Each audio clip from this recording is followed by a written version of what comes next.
नमस्कार दोस्तों, अभी कल ही मैं महाभारत धारावाहिक टीवी पर देख रहा था। सहसा मेरे मन में एक विचार आया। मैंने सोचा और आकलन किया कि चाहे वो त्रेता युग हो, चाहे द्वापर युग हो, चाहे कलयुग हो, हर युग में मनुष्य को अगर हम बांटना चाहें तो उनको 3 कैटेगरी में बांट सकते हैं। पहली कैटेगरी वो है जो लोग पांडव रूपी सोच रखते हुए जीते।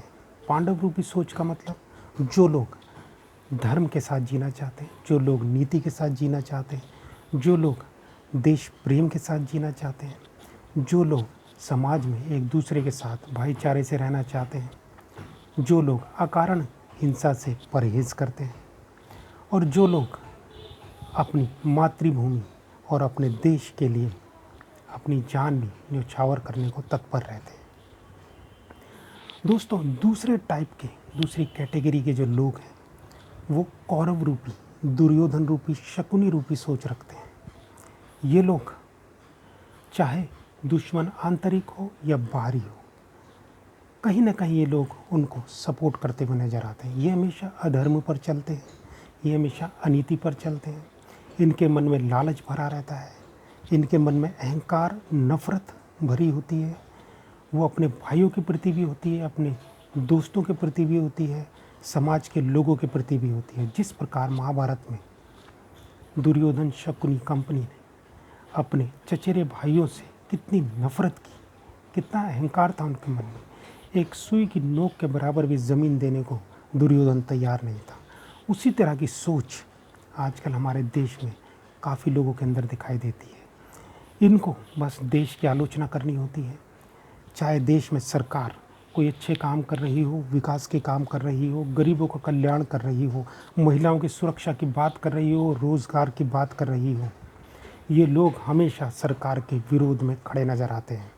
यहाँ तक कि ये लोग सड़कों पर उतर कर देश की कानून व्यवस्था अपने हाथ में लेकर उसको बिगाड़ने से भी परहेज नहीं करते।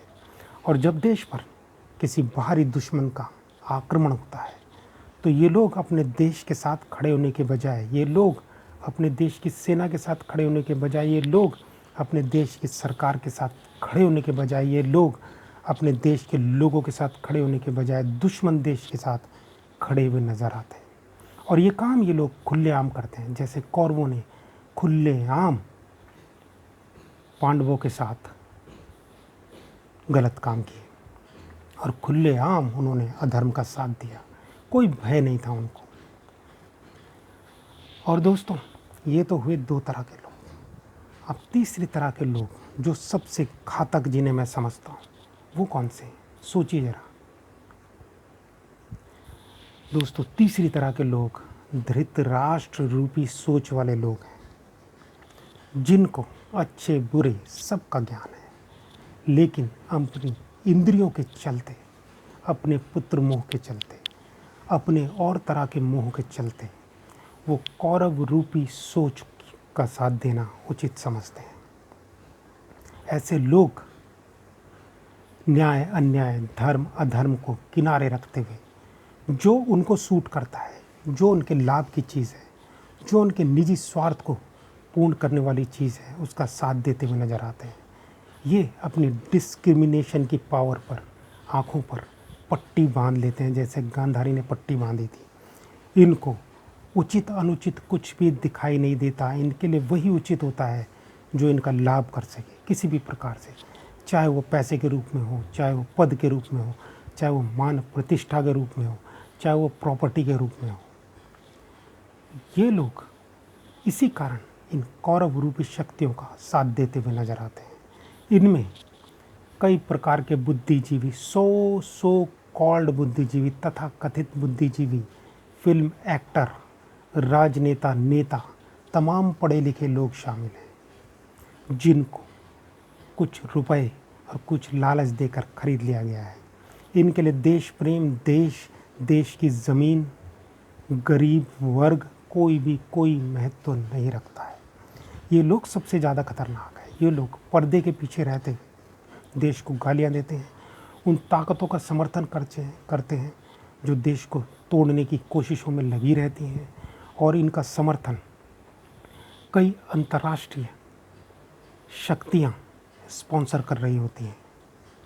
दोस्तों, इन लोगों से बच के रहने की ज़रूरत है। लेकिन दुख की बात यह है, इनके झूठे प्रोपेगेंडा में हमारे कई अज्ञानी भाई, जिनको इन मामलों की बहुत जानकारी नहीं है, सहज ही फंस जाते हैं। और ख़ास तौर से वो लोग ज़्यादा फंसते हैं जो खुद इस प्रवृत्ति के होते हैं, जो खुद अपने निजी स्वार्थ के लिए जी रहे होते हैं। और ऐसे लोगों की कमी नहीं है। इन लोगों के टारगेट पर मुख्यतः ये लोग ही रहते हैं।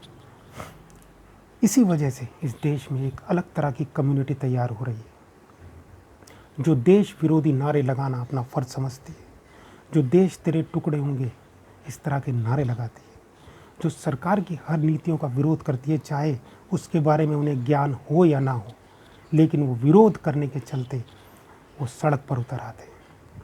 दोस्तों, ये बहुत खतरनाक मानसिकता और बहुत खतरनाक संकेत है देश की अस्मिता के लिए। तो ये प्रचलन दोस्तों कुछ खास लोगों के अंदर पिछले कुछ समय से देखने में आ रहा है। आप देख रहे होंगे दिल्ली की सड़कों पर, बड़े बड़े महानगरों की सड़कों पर इस तरह की वामपंथी सोच वाले लोग नज़र आ जाएंगे। और मैं तो हैरान हूँ, मैं अपने कार्यस्थल पर और अपने आसपास की जगहों में भी पहले इस तरह के लोग नहीं देखता था, लेकिन अब इस तरह के लोग अड़ोस पड़ोस और कार्यस्थल में खूब देखने को मिलते हैं। मैं फेसबुक पर ऐसे लोगों की बहुत सी पोस्ट भी देखता हूँ जो देश विरोधी पोस्ट होती है। केवल कुछ व्यक्तियों का जो देश के हित में बात करते हैं, उनका विरोध करने के लिए ये लोग देश विरोधी पोस्ट या देश विरोधी सोच को जाहिर करने से भी नहीं चूकते हैं। पता नहीं कितने बुद्धिमान समझते हैं ये लोग अपने आप को, लेकिन इनको ये नहीं पता कि इनके इस कुकृत्य से देश को कितनी बड़ी हानि हो रही है।